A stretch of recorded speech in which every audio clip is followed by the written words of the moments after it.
And it doesn't get much bigger than this. It is the opening 2018 at the Star in Frisco, Texas. The top high school football players all find their way to one of the greatest stadiums in all of high school football, and really all of football across the country. That's right, it's the opening. That means there were 12 regionals. They've all descended here, the top 162 high school football players. I'm Yogi Roth, joined by Trent Dilfer, head coach of the Elite 11, former Super Bowl winning quarterback as well.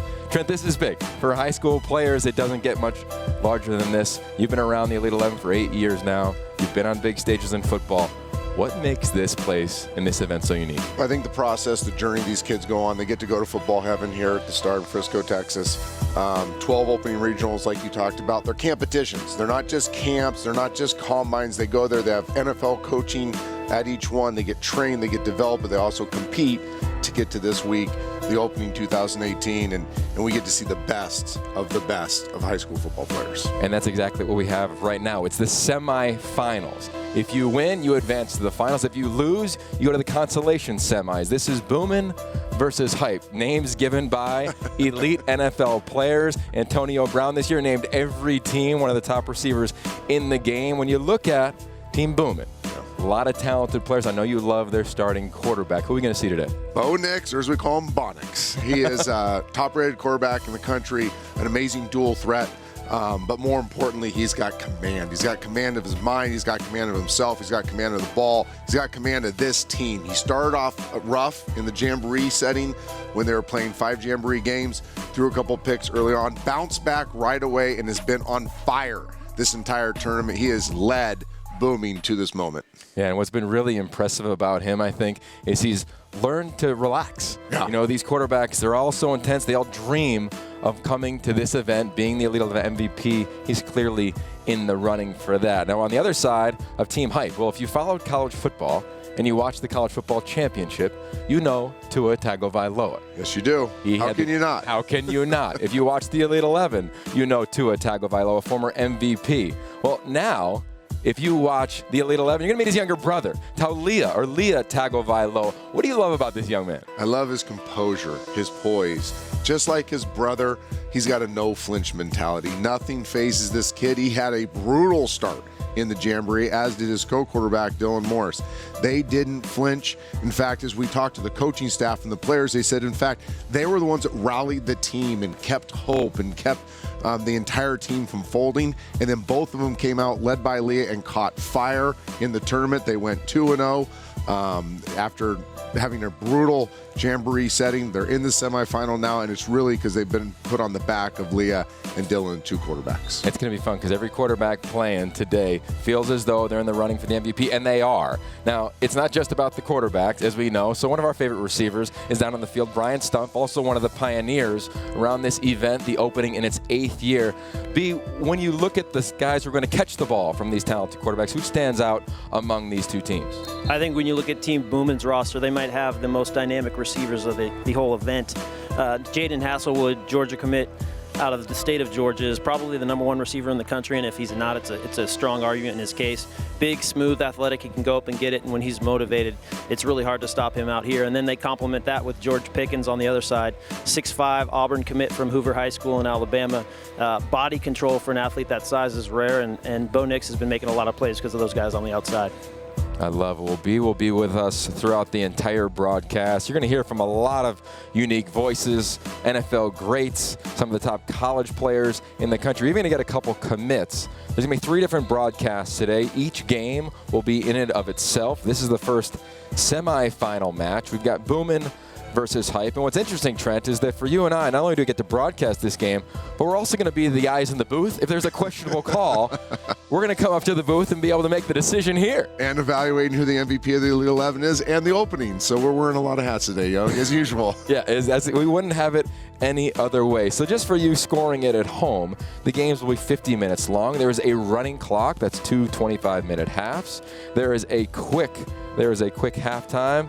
And, of course, there's some special people that we're excited to come watch, come join us, and maybe even help with some of those decisions if there are questionable calls. How about Andy Dalton in the huddle right now? Yeah. That's a lot of pressure on Team Boomin and offensive coordinator Jordan Palmer, having to call plays in front of Andy Dalton. Bring your best stuff. What? Palmer. And I can remember, Brian, you remember finding Andy Dalton, not a heralded recruit, when he came out of high school. What stood out about him as he made his process? And when you look back at Andy Dalton, Katy High School, he was a winner. The Katy Tigers are one of the best programs, not only in the state of Texas, but all of the country. And Andy went in there and won titles, did the same thing at TCU. So might not be the guy that was 6'5" in high school that was a 5-star recruit or a high 4-star recruit, but he's always been a winner at every level. Yeah, I think it speaks to the fraternity here, Trent, as well. I mean, we've seen so many people. Antonio Brown was the captain who was here in high school and obviously back here now. He got his, they have jersey retirees. They get a jacket, and that's kind of the moment when you get celebrated. That happened in the opening ceremonies, and it's been a cast of guys. Justin Rogers, quarterback at TCU a couple years ago, was at the Elite 11. Same deal with Andy Dalton. All the alums coming back to see the next crop of talent and give back when they can. I think they've had a great experience through the process of the opening journey that they've all gone through. They want to come back and give to the kids as they were kind of poured into by the coaching staff and everybody at Nike and student sports. It's been an awesome fraternity, like you said, both on the quarterback side, but the whole athlete side as well. Okay, now, so for a lot of the offense that you're watching, Trent, we talk about it because we know the vernacular, pure progression. Yes. What does that mean for those watching and what these quarterbacks can be asked to do against some elite defenders? So for the majority of this playbook, and each coach has their own flavor, is going to be pure progression based, meaning we're not necessarily reading coverage. Now, coverage is indicator, and you're still looking at the spacing of coverage, but you're tying your feet to your eyes to different people in the route tree. So one receiver is going to be open at 10 yards. Your feet are going to settle after 5 steps and no hitch. And then when you start to take your first gather, the next receiver should be coming open. Your eyes and your feet should be getting to that guy, so on and so forth. So it's a graduate level way of understanding the passing game. It's also the best way to integrate all these athletes with the quarterbacks in a short amount of time. So we don't neglect coverage. We don't neglect key reads, but those don't take precedent over the progression of the route. Speaking of the progression of the position, an interesting dynamic here for Team Boomin. We referenced Bo Nix. He will be the lone quarterback that you see. Jaden Daniels had an ankle injury. He has not participated in the 7-on-7. So for Bo, on one hand, you might say, oh, he didn't get to split reps. But I think for him, or really a lot of these quarterbacks, they love the opportunity to get consistent reps. You see him take a shot. And a dime. And that's what Bo Nix has done this entire tournament. He has been precise early in drives, getting them in a good field position. And Jordan Palmer's trusted him taking shots from the high-scoring area, and he has delivered. Multiple times he's gotten the ball over the top of the defense, dropped those dimes in there into the end zone. It's been a phenomenal performance by Bo Nix. And on your point, he's had to carry the burden of this team, where every other team is at 2 quarterbacks splitting reps, each guy getting, let's call it 50 to 65 reps to this point. Bo Nix has had over 115 throws at this point, dealing with little fatigue, but still was able to get enough on the ball to get it downfield in the end zone. Doesn't get the 2-point conversion, but the touchdown was Jadon Hasselwood, arguably the top wideout in the country. When he wants to be a monster, he's been exactly that throughout the entire week. Committed to Georgia, so that was a little SEC to SEC action right there. Of course, Bo Nix committed to Auburn, and his receiving core is special. You look at that drive, Trent, went to Ryan Godey, one of the top tight ends in the country, going to Georgia, also a dual sport athlete. Finishes off to another gifted playmaker. So here we go to the other side of the ball. Lia Tagovailoa. Just like his brother, too, Lia has tremendous velocity on the ball. The ball rotates at a rate that we usually don't see from a high school kid. Tremendous arm strength, and has really grown in his discipline. And like I said, he started off this tournament rough. His composure, his poise, his no-flinch mentality has allowed him to really rebound. And he hasn't backed down. He's still willing to put the ball in tight windows like you saw in the first play of this drive.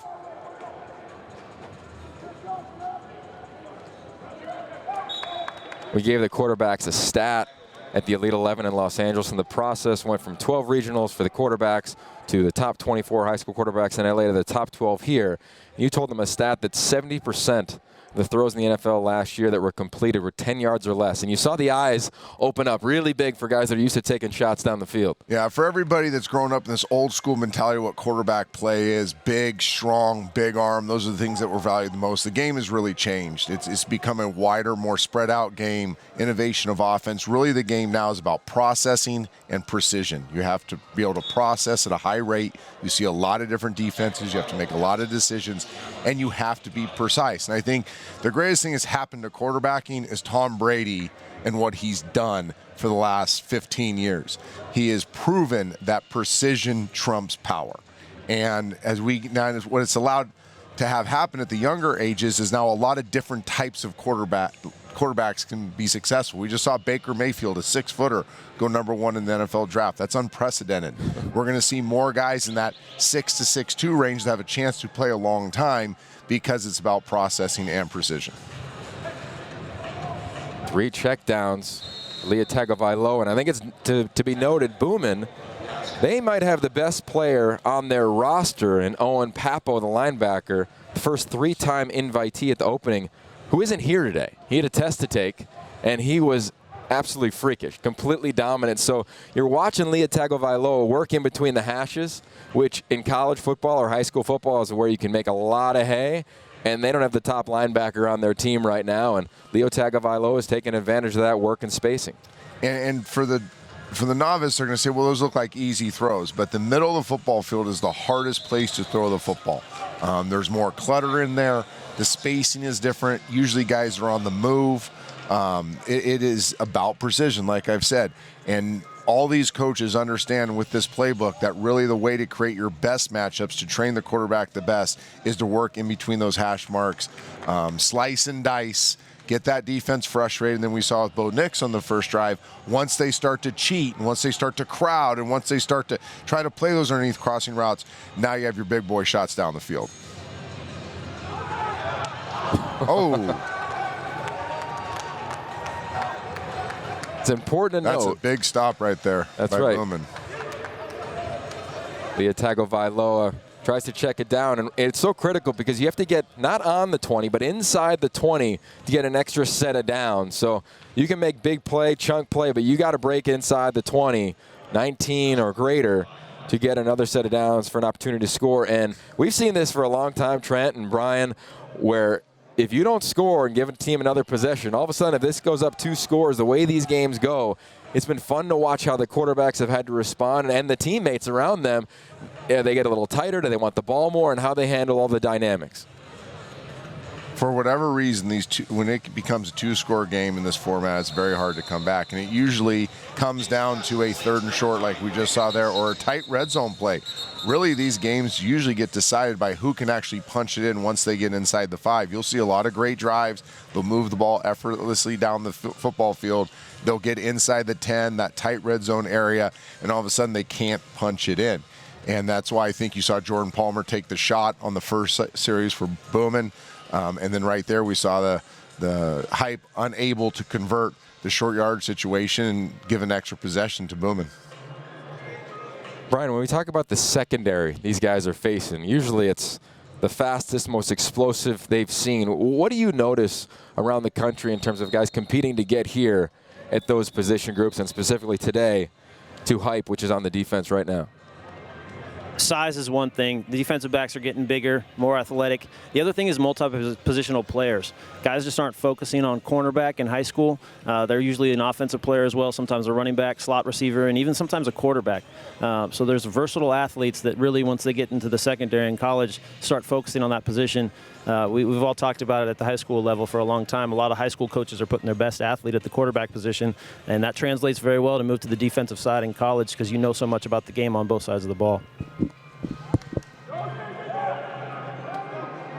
Check down. Important to know it at home. A big rule here, Trent, is the time. A lot of times in 7-on-7 around the country, it's 3.75 seconds. 4 seconds, many places, becomes a chuck and duck in a very dangerous game. I think we've all agreed that the quicker the ball comes out of the quarterback's hands, the safer this format is. It's 3-5 right now. Hard to make it much less than that. because then it becomes, 10-yard and under game. But I think 3-5 has made it safer. It forces the quarterbacks to process at a high level. We're not getting those late kind of chuck and duck throws in the middle of the football field where injuries happen. So it's been a good format for this. I would encourage all the leagues around the country to get rid of that 4-second thing, make the game safer, get it to the 3-5, the 3-2-5 realm, where now it's more like a real football game. And obviously, like I've said 4 times already, it's a much safer game. Here we are, the Star in Frisco. Trent Dilfer, Brian Stump down on the field, president of the Opening and Elite 11. I'm Yogi Roth, your host, joined by a cast of characters. This is the first of 2 semifinal matchups, 2 25-minute halves. This is Team Boomin versus Team Hype. Boomin has the rock, led by Bo Nix at quarterback. Auburn commit. He'll be the lone quarterback on that team you'll see today. And that's a nice play right there. Nice job by that tight end, settling, not just letting his momentum carry him too far to the sideline. There was a defender waiting for him. Bo Nix also stopping him with the football. Something we talked a lot to these quarterbacks is throwing guys open and also protecting them. You can locate the ball to protect a receiver. You can also locate a ball to throw a guy open in tight coverage. You saw a great example of that right there with Bo Nix. And Ryland Godey, it's fun to watch these tight ends. I truly think, Trent, that position is going to make a huge comeback in college football this year. We see it in high school a couple years early all the time. And there's some tight ends here, and you're going to be able to see them throughout the day that are just freaky athletes. They're big, they're physical, they can catch, the multi-sports. Oh. Nice effort. I agree, Yogi. I think the tight end position has to come back, and they got to get them putting their hand in the dirt. For so long, let's say the last 10 years, we've seen these guys split out. They've been spread players, and what the NFL has really suffered because of. These are NFL bodies we're watching in high school for these tight ends. If developed properly, they can have long, rich careers in the National Football League. You got to get their hand in the dirt. You got to teach them to play low-hat football, block, be a true weapon in the blocking game. And this is just going to create more opportunities for them to gash defenses in the passing game. And you know it as well as anybody, that individual is always a nice guy, big body to go find when things are getting a little hectic. We call him our bestie. It's kind of fun to be in this facility, too. Here we are. This is exactly where the Dallas Cowboys practice. You walk through the facility. We'll show you that around halftime. Get a little inside look at in the walls here, but there's a big life-size, well, way larger than life-size poster of Jason Witten, and you see it on your way into the stadium and out, and won the Humanitarian of the Year award, and here you go. Here's the Star in Texas. I mean, look at that facility. I could go to work there every day. Yeah, I'm just saying right now, I could easily go to work there every day. First year that the Opening makes its way to this part of the country, usually on Nike's campus. And this is magic because you're not just in a great facility, but this is where the greats come. And these kids have had the experience to live kind of a professional week. Those are the meeting rooms they've had meetings in. They've had training table at the Cowboys training table. They've got to walk around and smell and feel and touch what it's like to be a Cowboy. They've been treated as professionals by our staff. It's really been a unique experience for the student athletes. Hat goes off to Brian Stump and Matt James, the pioneers of this event and getting it here to the Star in Frisco, Texas. And every kid I've talked to has kind of been like they've been to Disneyland. They can't believe what they've had a chance to compete and be a part of. Oh my. Bo Nix ripping fire in the back of the end zone just a little bit. It got on the receiver a little bit too quick. Jadon Hasselwood, first touchdown of the semifinals. Oh, I think it got tipped at the last second. Yep, and it's great, throughout the week, the nuancing of the quarterback position is something that we teach, but also teaching the receivers, the pass catchers. So when they're 5 yards or deeper into the end zone, we're telling them the ball's going to be about 11 feet up in the air. You got to go dunk the basketball. Pretty easy for the majority of these playmakers out on the field. Trajectory just gets tipped a little bit, but showcases the athleticism.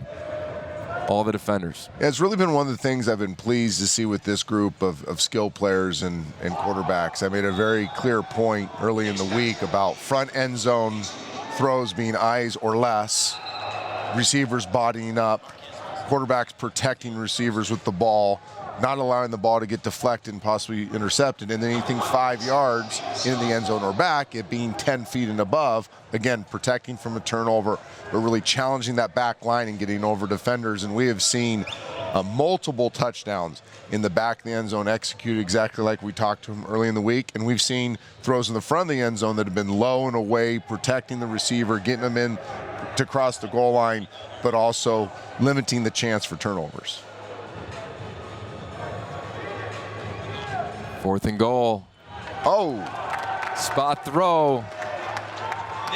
and that's something that in this format is not going to be highlighted as much, the movement abilities of Bo Nix, but not only is he a great pocket passer, but he has zone read traits. He's very dangerous in the quarterback run game, and awesome on the move. His movement abilities, his off-platform throwing right there you saw on the sprint out, laser accurate, has tremendous arm strength, and really that kind of quarterback then can buy himself time and space as he goes to play in the SEC, and then you can threaten the defense because you can get him on the perimeter, and he can challenge the line of scrimmage with his feet and his arm. And that's George Pickens. Commit to Auburn on the touchdown. Go for 2.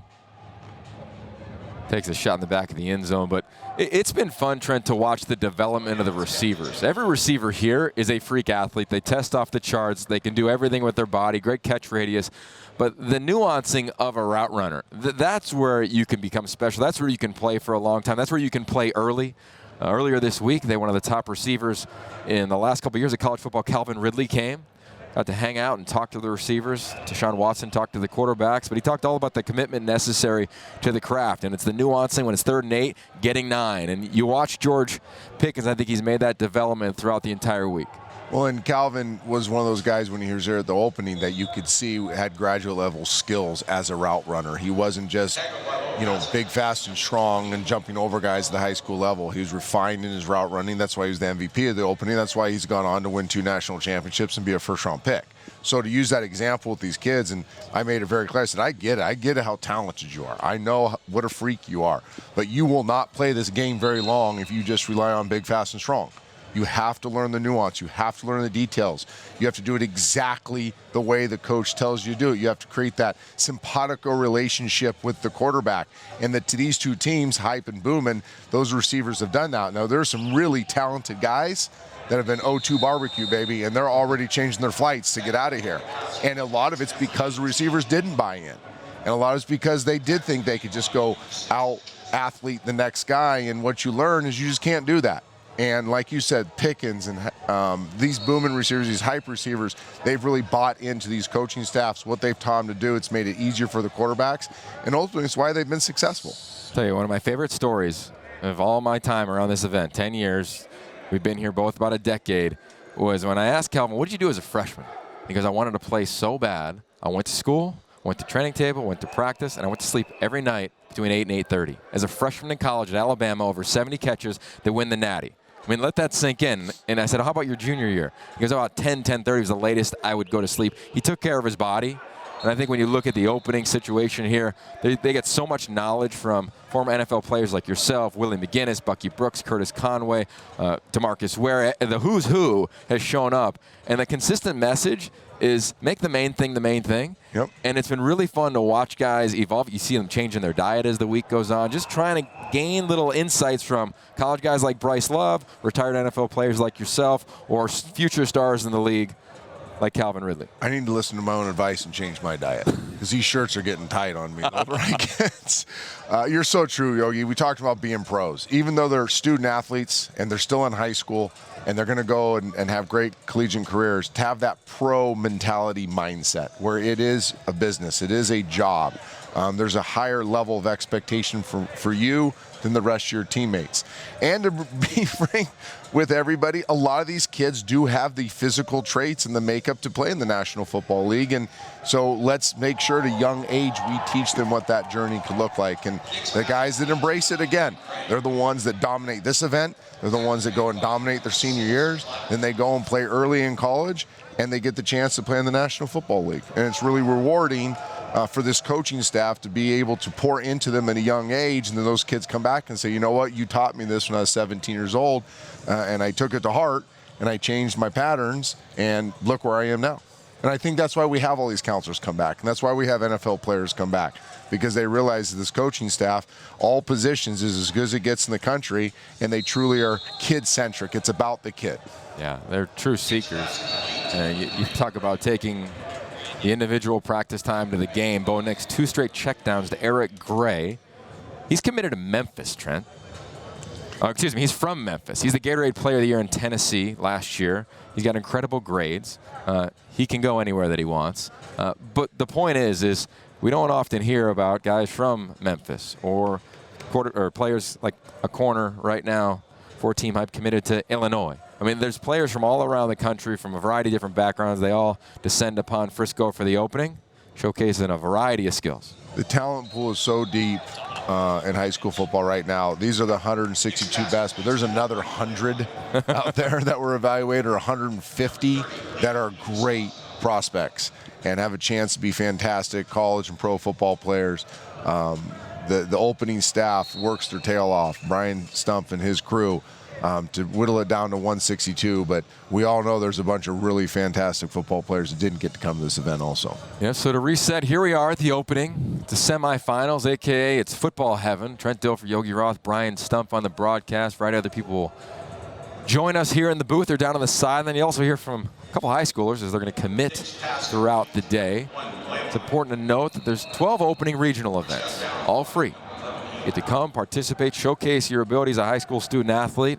And if you've got the skill set, the acumen, doing it off the field, doing all the right things, you got a chance to get invited to the opening. And it's 8th year, first year here in Texas, here at Frisco, the Cowboys practice facility. Top 162 student athletes in the country in high school football. There will be an MVP at every position. There will be an Elite 11 MVP. Those all will be announced later on this afternoon. Appreciate you joining us here on YouTube. You got Boomin versus Hype. That's Bo Nix right there. Committed to Auburn, quarterback. Sack. Held the ball too long. I think in this part of the field, though, I'd rather see that than just some careless throw, blind hope throw. We don't like sacks. They're not good, but they're definitely better than the alternative. And that looks like they took that sack. There might have been a penalty in the back end of the end zone.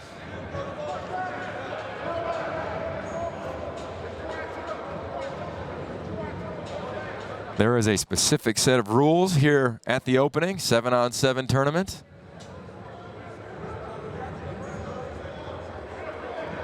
Of course, there will be a documentary. The NFL Network, also online. You see Bo Nix. He's got his mic right there, wired for sound. Some really unique moments have come out over the documentaries, Trent, over the last decade plus. 20th year of the Elite 11. You've been involved for about a decade. You think about the journey that you've been on. It has been an unbelievable passion project. It's been an amazing experience working with you, working with the rest of the staff. It's truly a brotherhood.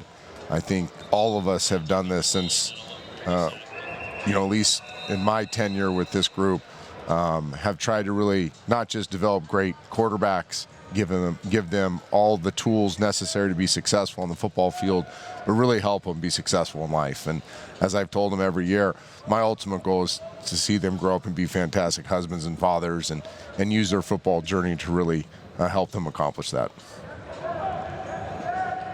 Rolls to his left. Same play to his left that he threw to his right. And look at this drive. I think what Bo Nix and Boomin has done in this drive is it speaks a lot to where this position has gone. They've taken one shot.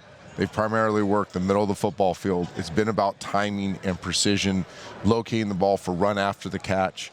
I would guess that half the yards Boomin has got with this 18-0 lead have come after the ball's been completed. Even in a 7-on-7 format, with the complexity of this playbook, without just making it a chuck and duck, pick and stick game, you really see development unfold with all players, not just the quarterback. It makes it a better game, a cleaner game, a safer game. And the higher level quarterbacks are trained at to play this type of football, the better state of football we will have in this country. Short on the conversion. George Pickens, his second touchdown of the first half. Trent, you referenced the playbook. We're going to see, it looks like a new quarterback, Dylan Morris, for Team Hype. He is committed to the University of Washington. What is this playbook that they get? There's a variety of definitions to playbook that we see in all of football. There's Bill Walsh, there's Chip Kelly, there's the opening.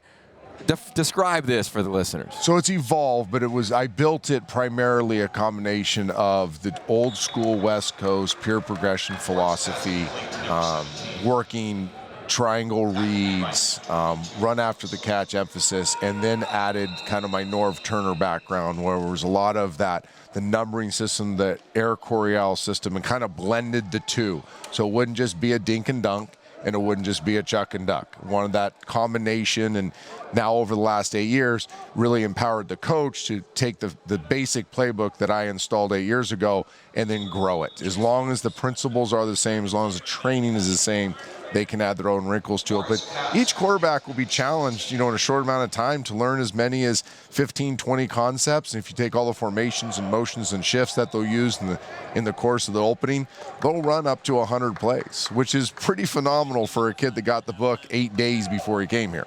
I can remember the first year of the Elite 11, and guys, so can those quarterbacks. I kept them up all night. Yeah, they weren't necessarily prepared as the playbook, but as we see, we meet fans throughout this event here in Frisco at the Star who've watched every clip, everything online. Their dream is to make the Elite 11. They might be 10 years old, and they know to prepare the playbook in their minds, and as do this year's crop of quarterbacks. I think our guys came in really prepared. They really studied and understood what they had to do. Here we are within the last 15 seconds here for Team Hype of the first half. But have you noticed that among the preparation among this group? Well, like you said, I think most of these kids have grown up understanding the expectation, understanding that they're going to be asked to get a little uncomfortable, learn a lot of information. So when the coaching staff says, hey, we're going to send you a PDF of some concepts, you should probably learn them. They know to learn them. And then when they get here, they really maximize their time. I mean, our quarterbacks aren't the ones hanging out playing video games or goofing around. When they're not working in this open environment, they're working in their rooms on their preparation. And again, goes back to that professional mentality, taking care of your business. Yes, this is fun. This is football heaven. It has that Disneyland feel, but it's still a work environment. And I think we've taught these quarterbacks to be able to enjoy the times to enjoy, but work the majority of the time. Each team allowed one timeout per half. That timeout will not carry over if you do not use it. Hype utilizes a timeout. 9 seconds remaining. If they get across the 20 and inside the 20, they will get an untimed down. They have 4 untimed downs. That's right.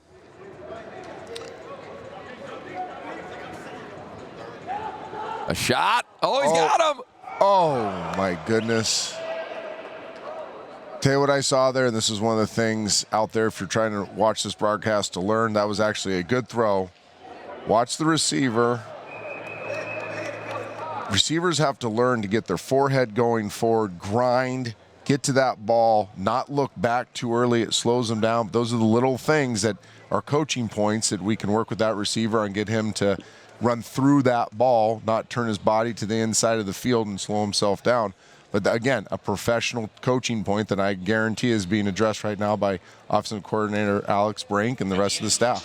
That was Josh Delgado. Who's a fantastic player. Tremendous young man. IMG Academy, transferred from high school to there. Talked to him earlier this week. He said, I want to feel what it was like to go out of state. What that would feel like for me being a Southern California young man and how that would impact me. Now he's committed to Oregon. So he went through that experience. And, high school football is in a different era now. You're seeing guys rotate from place to place. First half, a lot of eyes. Yeah. First time they know it's on television, on the internet. What did you notice from the 2 sets of quarterbacks? Well, it wasn't as if Talia played poorly or Dylan there that last series. It's precision. It's little things. And if you talk to any NFL offensive coordinator, any offensive background, NFL head coach, the top-level college coaches, they will tell you it's a game of inches. It's about precision. It's about execution. And you saw Bo Nix and Boomin and his receivers on point. It was clean. It was precise. They put up 18. You look at Hype, a ball a little bit thrown behind versus tight coverage becomes an incompletion, where if it's out here, it's a completion. That last play right there, they're going to have an opportunity to get inside the 20, have 4 untimed downs. possibly make this a ball game. Instead, with the throws maybe 6 inches too far, the receiver turns his shoulders into the middle of the field too soon, and those little things pile up. And I think that we've seen that through the course of this entire tournament, especially the first half of the semifinals, the guys that do the little things, right? What you're saying? Way you do small things. Is the way you do all things. That translates into wins and losses and success and setbacks when it comes to this format. I'll tell you what, if there's one guy that understands how to do the little things, it's Patrick Laird. Cal running back, one of the top players in the entire country. Pac-12 player, came back for senior. I love his story. We're going to bring him in. Pat, come on in, man. We got a microphone for you. Hop in. Pat, welcome to the opening. Now, your story is unique. A lot of these players, counselors, they come back to the opening. Right. You weren't necessarily invited to the opening. You were a walk-on at Cal. How are you motivated by your high school recruiting process, and what's it like to be here now among the top recruits in the country? Yeah, so, I mean, my story's interesting. It's a lot different from these guys playing out here on the field. But, like you said, I walked on, and I thought I was going to go play, in an Ivy League school back east. That's what my older brother did. And I had a good senior year. And my high school coaches said, hey, we think you could play at maybe a Power 5 school. And I said, hey, send my tape out to anyone you think, has a good academic standing and a reputation. And Cal came and said, hey, you can walk on, and decided to take the opportunity because good school and then good football. And it's panned out well for me. Patrick, as you're looking at these athletes, and now you've had a very successful career at Cal, what do you see that they don't get yet? I know they get big, fast, and strong, right, they're talented, but what don't they understand that they're going to need to understand when they go and play in a Power 5 situation? Yeah, that's the thing. So we had these mentoring sessions, and I told them, I'm in a room with Bryce Love, J.K. Dobbins, and I look across the room. I say, hey, Bryce, how much better are you than you were freshman year? And Bryce said, light years. Yeah. I'm so much better than I was freshman year. And so that was the message. I have some guys on my team that were participants at the opening, or they were big, recruits and a lot more offers than I have or had. And what I did is I got a lot better from my freshman year to my sophomore year, and then my sophomore year to my junior year. And then I had my great season last year. So I tried to impart some wisdom on them, and I told them, you're going to be, if you work hard, the player you are your freshman year of college or your senior year of high school, if you want to play at the next level or when you get to college and then you want to play in the NFL, you need to become a better player each year and you need to take huge strides. So that was, my main message, and I hope some guys took my advice because I think, some of these guys are talented, but unless you work hard and, you study your playbook and you do the right things, it's not going to work out. We're going to name a quarterback the MVP of the Elite 11. Okay. I think it's safe to say you played with a guy who's pretty talented. And he went by the name of Jared Goff. He still goes by the same name, except now he's attached with the #1 pick overall in the NFL. Yeah. What intangible did you notice about him that you would want to pass on to the high school quarterbacks here? So I wasn't with him for his first year, but I heard stories about, the jumps that he made. So it's the same thing. And Jared was a guy that was watching film and studying his playbook. I think I heard Trent talking earlier about, when everyone's having fun, the quarterbacks are supposed to be in the room studying. And I think that's the type of guy that Jared was. Very low key, had a, good career and good standing with, studying and being a good teammate. And so I think, for the MVPs and the participants here, if you want to have success in college, you're going to have to be a leader in the homework department of football. I love it. Well, we appreciate you being a part of this department, the broadcast. You can do whatever you want after you graduate. If you want to come hang out with TV guys like Trent and I, you're more than welcome. But I think you're already better than me, so. No, I don't think so. I don't know if I can talk as well as you guys. All right, man. Well, we're looking forward to the season. Can't wait to see you all season long in the Pac-12. Patrick Laird. I appreciate it. Thank you for having me. Go Bears, man. Go Bears. Go Bears, indeed. Trent, what I love about is getting to know these student athletes as we begin the second half here. Dylan Morris back at quarterback, finished off the first half. But learning about, and he makes the pick. What's the call on the field, Brian?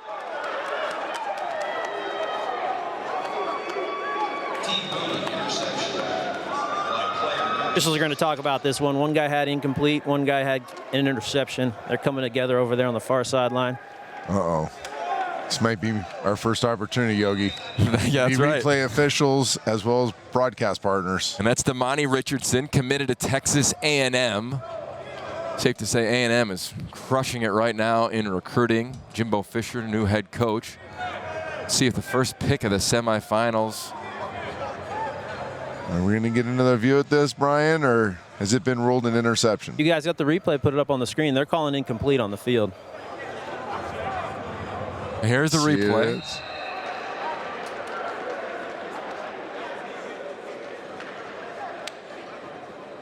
Incompletion. Oh, okay. That ball moves on the ground. That is officially an incompletion. I am always going to side on the side of the offense. Side of the offense. And I am far enough away from the field they can't come attack me. That's right. Willie McGinnis. Yeah, Willie, try to come get me, big boy. Clearly, there's a side of the field that does not agree with us up here in the booth. But we call it pace. Trent plays after critical errors. Takes a shot. Oh, yes. Oh, and I think they're calling a sack. I don't think the ball came out of his hand before 3.5 seconds. Wow. That's Garrett Wilson climbing the ladder out of Lake Travis in Austin, committed to Ohio State. And I get to see Garrett play. I live in Austin now. We go to the rival high school. That is a fantastic football player. Austin is full of good football players. There's one special football player, and it is Garrett. You know, it's been fun to talk to the staff about him. Bucky Brooks working with the wide receivers there. They talk about his unselfish mindset, how dialed in he is. Clearly, you reference his playmaking ability. But, I mean, that's how you bounce back from a potential pick. I mean, he did his job. He went up, he climbed the ladder, he made a play. He's got that laser focus. He's a pro at 17 years old. This kid is a fantastic kid, a fantastic player. It's funny, you go to the barbershop on a Saturday morning in Austin, Texas, and I guarantee you he is the centerpiece of every conversation. Wow. High school football in Texas. Okay. Well, looks like we got a little confusion going on right here. Oh, what's going on here?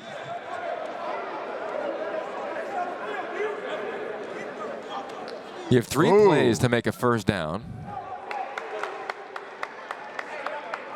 And it's getting heated down there. And the rules are if you take a sack, it's a loss of down. That's right. And if you go 3 and out, the opponent gets the ball at the 40. Plus 40. Plus 40. So huge swing in momentum. Could have been a pick. Could have been an explosive play inside the 20. But here we go. Boomin up 18-0 over Team Hype. Jordan Palmer, the offensive coordinator. Lone quarterback, Bo Nix, Auburn commit. And this is huge for Jordan Palmer, offensive coordinator of Boomin. This would be his first trip to the championship game in his tenure as an opening offensive coordinator. He's had his trials and tribulations in his short journey. Yeah. He takes this very serious. He's done a fantastic job with this team. Like we talked about earlier, this can go south quick if you don't gain the respect of all the guys on your squad. And you're helping each one succeed. And I think Jordan really takes that to heart. He works really hard with all the positions, not just the quarterback, getting their best. Spreading the ball around is a big thing. And he's got some fantastic kids that have taken a great approach this week. It's him and Ben Barnett on that offensive staff. You got a Yale quarterback. Yeah, smartest guy by far among the staff. Yeah, it's not even close. Can they get inside the 20? Checks it down. Smart. That's just good, smart football. Get the ball inside the 20, get your downs, milk the clock. At this point, a 3-score lead is nearly impossible to come back from. If they extend this to 4, we're going to see Boomin playing for the opening championship in 2018. That was another catch for running back Tyrion Davis, who's going to LSU, guys. And Tiger fans have to be fired up because he's a big physical guy, 220 pounds, and I don't think anybody knew he had this kind of acumen in the passing game. He's been a real asset for the Boomin offense. I had a chance to sit down with him for a while yesterday, and he's taken in all the tools offered to these young men here at this event. So many things off the field. Another check down. Next pass complete. Variety of guest speakers, Trent. We have Brenda Tracy, brings awareness, sexual and domestic violence, and the power of the jersey these young men have and the voice that they have and how they can end that when they get back to their high school campus and, of course, on to college and beyond. And I know a huge element for you is making young men, turning them into real men, at least being a part of that process when we get around all these 162 players, quarterbacks, skill position players, and fun to watch him. That's been great. I mean, I think the great thing is the synergy amongst the brand, Nike, student sports, all these coaches to understand that we're failing these student athletes if all we're doing is making them great football players. Yeah, they all signed a pledge. It's called Set the Expectation, which means that we are the standard, we are the expectation of what manhood looks like. And it was a really powerful moment. We've done it the last couple of years with Alexis Jones with the quarterbacks, and her Protect Her movement. Her and Brenda come together and educate these student athletes, of course, on the field, but as much as we can off the field. Been a great process. And I thought the neatest thing was after Brenda had addressed the 162, we went out on the field for a training camp type practice that day, and she sat on the bleachers, and so many young men came over and approached her and wanted to know more about her story and wanted to have a conversation with her, and really took to heart what she had talked about in that private setting. That, to me, that was one of the signature moments of this week here in Frisco, Texas at the Star. Yeah, it was a beautiful moment. Great environment to learn, teach, and of course compete. Here we are at the Star in Frisco, Texas. This is where the Dallas Cowboys practice, compete. It's also where 10 high schools get to play their games. A little different than our high school fields, Trent. This is ridiculous. It is ridiculous, safe to say. Imagine coming in here on a Friday night, just packed, and the band's playing, and the energy's hyped, the juice is rolling. I mean, this place, makes me want to put on the pads again. Oh, yeah. A couple drives. Oh, yeah, the soft chin strap that I'd still be wearing. Oh, yeah. Gives me one drive. Actually, one play. All I need is one play. It's amazing. Over 12,000 fans fit this beautiful stadium. They got boxing events, the Dallas Rattlers, lacrosse team play here, the Cowboys, of course, high school football, and the opening. Football heaven. Here we are on the red zone. Bo Nix, can they score potentially? Oh, step on the throat play right here. Took the words right out of my mouth, brother.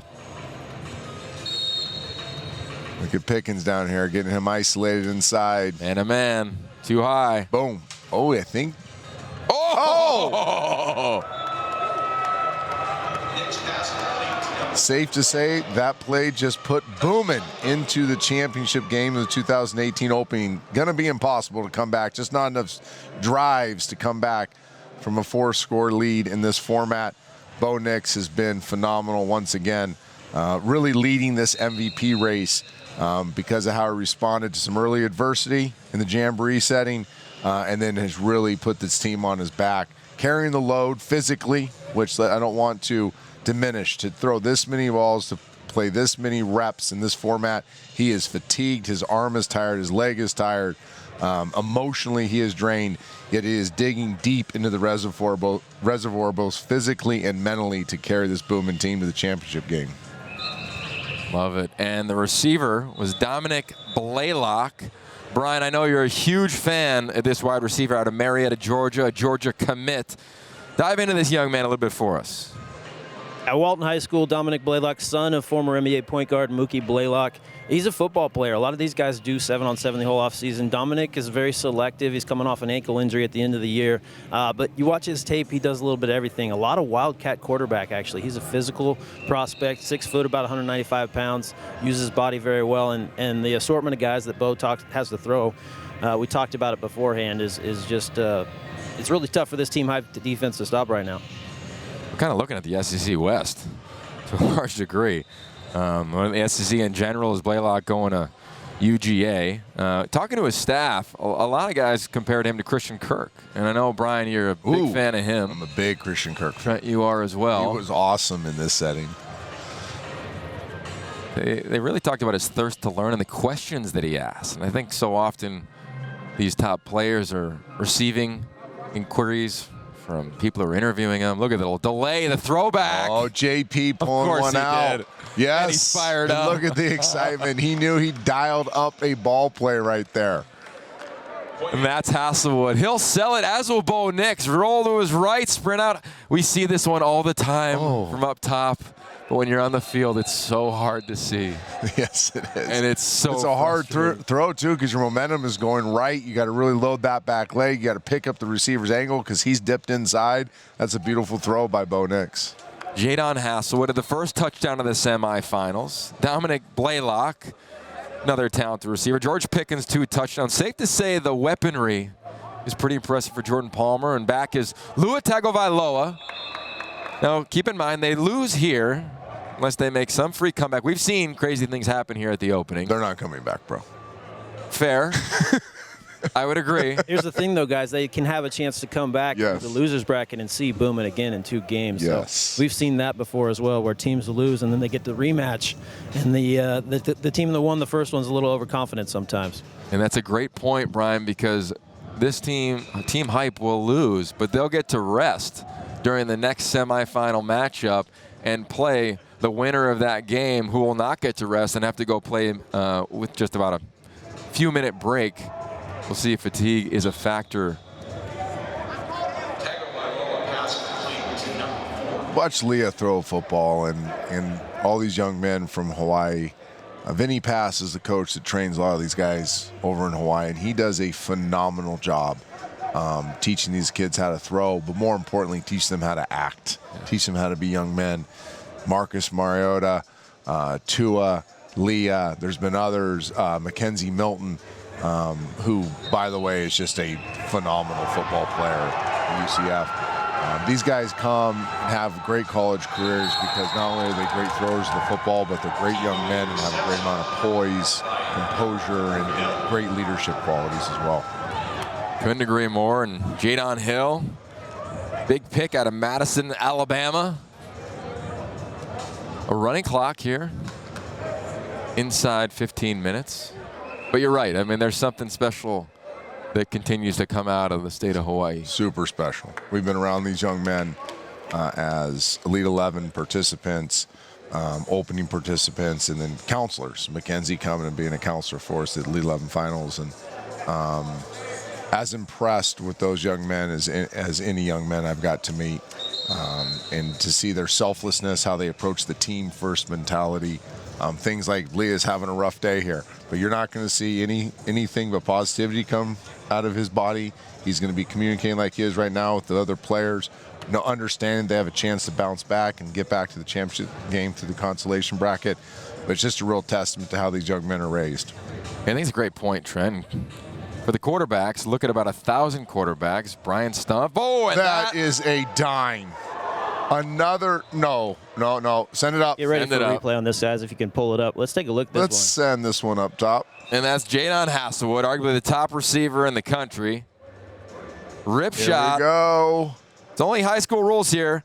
Catch. Touchdown. Right leg was down. Oh, Brian, Coach, I don't know about that. I don't know. Right leg. Look at right. Does he have the ball? Freeze. Now. His foot is on the ground, possession, touchdown. Well, the college football rule is heel toe in a play like this.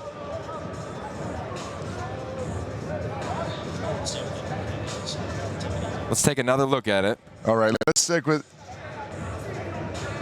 is his heel off? I see what you're saying. Yeah. It's not fully catch. This is a play that happened Arizona State, Oregon 2 years ago.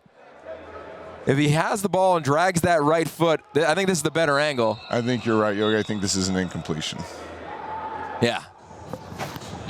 Incomplete. It was hard. That angle was so far out, but it looked like the ball might have been moving just a little bit before that right foot came up. A beautiful pass. Great play. Clearly dynamic play. A lot of times we teach receivers, as you get to the end line, to stutter just a hair if you can. It's so hard to slow it down. Same thing on the sideline. Easier for you because you're running 4.65. He's running 4.3. 4.35. Yeah, totally.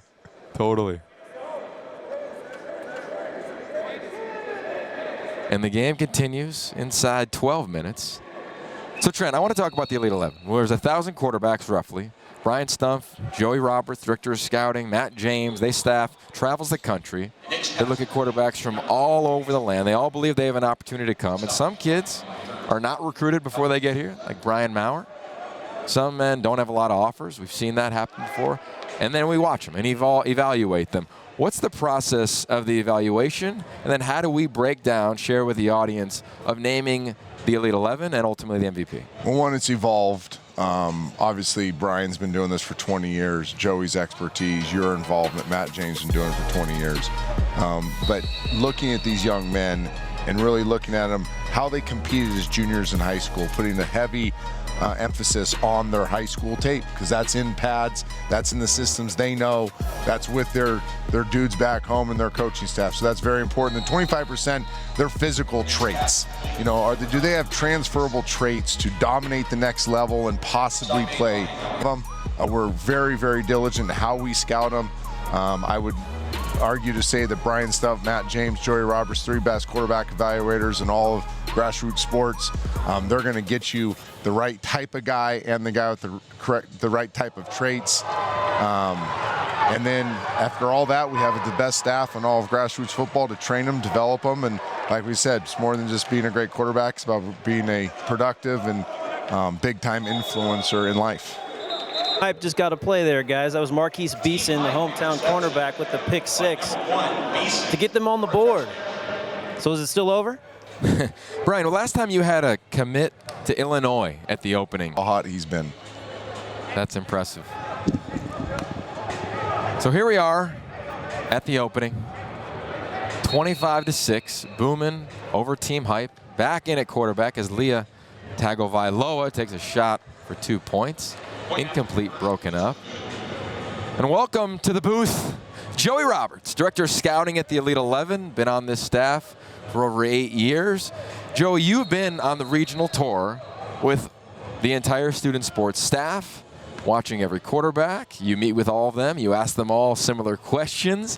What do you try to learn when you meet a young man for the first time in a high-stakes, high-pressure environment?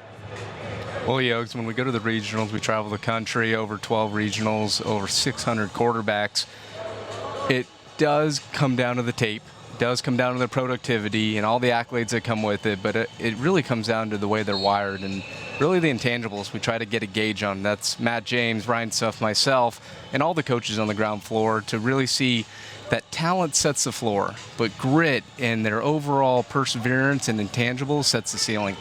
And that's a great quote. You had a chance earlier this week, as all of us have, to present to the quarterbacks. Every night we'll meet, keep them up late, and try to just pour everything that the Elite 11 staff and the opening staff has into them. You talked about Hall of Fame quarterbacks. You showed them a clip that we'll make sure we put on the Elite 11 Twitter handle, check it out on the YouTube channel as well, of Hall of Fame quarterbacks. What was the premise behind showing them video of Brett Favre, Joe Montana, and Jim Kelly? It was perspective. And all these kids, they raise their hand and they say, I want to be an NFL quarterback. And when you ask them, do you want to be a Hall of Fame quarterback, all of them raise their hand. Now, what they don't know is that 880 quarterbacks since 1920 have attempted to pass in the NFL. So that's already 1%. Wow. 23 quarterbacks have made the Hall of Fame. So those 3 quarterbacks, you talk about Brett Favre, who had 1 offer coming out of high school. Then you have Joe Montana, who talked about being a 7-string quarterback in college. And then Jim Kelly was told that he couldn't play again because of his shoulder. So it's perspective that as these guys go on their journey, they're at the height right now, and that they can continue going, that they're going to hit adversity, and they have to keep pushing through. They're recruited, everyone loves them, but they're going to be de-recruited once they get into college. And they're going to have to work their way up the depth chart and ultimately take a team and win. Powerful stats as we continue to see a powerful wideout in George Pickens make play after play. His catch radius is insane. Out of Hoover, Alabama, know that high school, a lot of talented players come out of that program, love their coaching staff and what he does. But I think, Joe, to your point, only 880 quarterbacks have attempted a pass in the NFL. That's crazy. And I think for us as a staff, 24 quarterbacks make the Elite 11, 12 here. Every one of them may not attempt to pass in the NFL.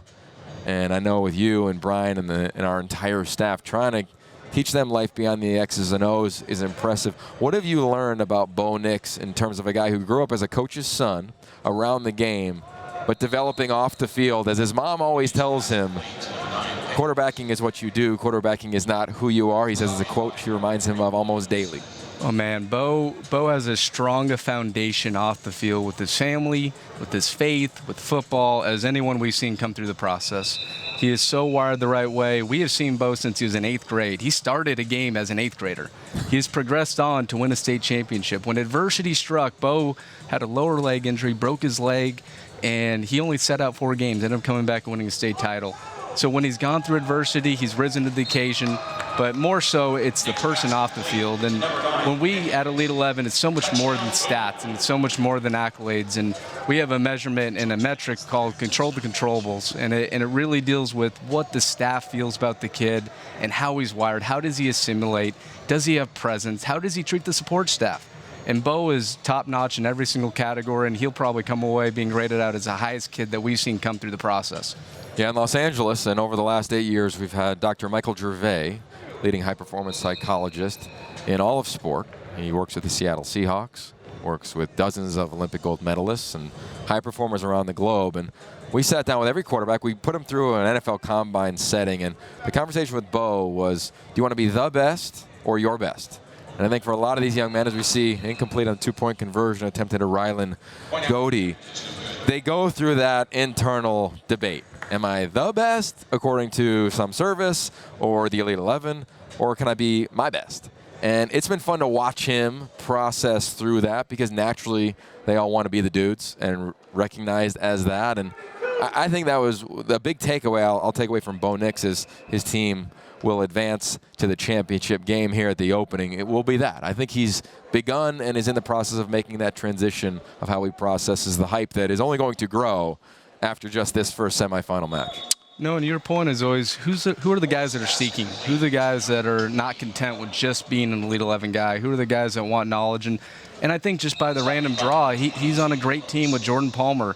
And a little thing that people don't know about Jordan is, yes, he was a backup, but when the collective bargaining agreement was up in 2011, he was the guy that rallied the team to do workouts in the private sector. So he was the guy that got Andrew Whitworth to get up and start working out. He was the guy that organized everyone, professional athletes, and going the right direction. So from a knowledge standpoint, it's really second to none when it comes to Jordan. So that's just another guy that Bo's had pour into him throughout the process. I love it. And here we are inside 4 minutes. Brian, I want to come back down on the field to you. The linebacker group on Boomin, to me, is impressive. Owen Papo not here taking a test. He's the first three-time invitee at the opening. But to Gabriel Floyd, Marcel Brooks, what do you notice about this position group down there? Well, Marcel Brooks is a unique athlete. Really plays more safety to this point in his high school career. But just because he keeps growing and his frame's so long, he's really now just assuming he's going to end up being a linebacker in college. He's starting to fill out a little bit. So he's almost like a hybrid right now. Look at him run right there and close the distance. I mean, That's what a big-time guy, if he keeps on the right track and keeps adding that muscle when he gets to the college strength and conditioning, he's going to be quite a player in college. Yeah, talented. Brooks going to LSU, Floyd going to Texas, and I think college football is changing. Your linebackers got to be more athletic. Teams are playing with only two linebackers a lot of the time, and some of them are more former safeties, and they work their way down into the box. And I'm so blown away every year that the defensive players keep getting bigger and faster. Another play right there. That's to Gabriel Floyd, closing speed again. Pass broken up by number 20, Floyd. Joey, we're looking at Dylan Morris, committed to the University of Washington, committed early in the process, over a year ago. This is a guy who gets injured his junior year, has to teach himself how to walk again because of his injury. When you got to know him, how are you trying to tap into his psyche to see if he's got that grit, the things necessary to be able to compete on the world stage of high school football? So highly decorated, coming out of the state of Washington, committed to the University of Washington, and you really hear him articulate the process of learning how to walk again, learning how to take a drop again. And you see the adversity, Gene, that he has and he's gone through, and he's unfazed by it. And he assimilated into this whole process organically. And really, it's been seamless for Dylan. Everyone has really gravitated towards him. He has an energetic personality. So this is all the intangibles that you know when it comes to setting his ceiling, it's through the roof, because you can measure him from a height, weight standpoint, it's not that impressive. You can measure him from a athletic trait standpoint, it's not that impressive. But when it's something in his soul, when it's something above the neck, he's top-notch. And he's an NFL comparable, we talked about it with the NFL Network, was a guy like Case Keenum. A guy like Case Keenum that's going to go through adversity. He's going to always be told he's not good enough. But when push comes to shove, he's the guy that you're taking because you know you can trust him. Perfect fit for Chris Peterson and the University of Washington. News on the outdoor field, where it's a little bit warmer than here in the air conditioning, is that Overdrive has won. That means they will play in the next semifinal game.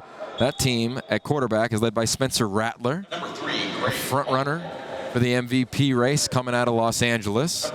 Started off the week extremely well. Struggled a little bit yesterday in 7-on-7 in the Jamboree. Brian Maurer, we'll see if he gets any playing time at the quarterback position as well. And it's kind of Team Oklahoma when you look at these guys. Brian, give a little preview of Overdrive when they'll be making their way over here for the second semifinal game.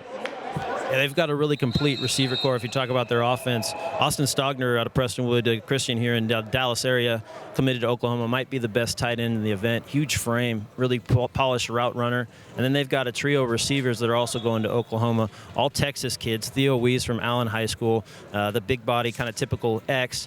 R.J. Henderson, who's a burner from down in the Houston area. And then Trajan Bridges is the smooth kind of combo guy who's probably more your 6'1" he's been really cutting up. He had 5 touchdowns yesterday in Jamboree play. I love it. Well, speaking of a guy who can cut it up and throw a lot of touchdowns, there's Andy Dalton down on the field around the 35 talking to Trent Dilfer. This is a final. Boomin, 31. Hype, 6. There's Andy. What a great guy. What a great example he is, Joey, for these quarterbacks and really everyone here at the opening.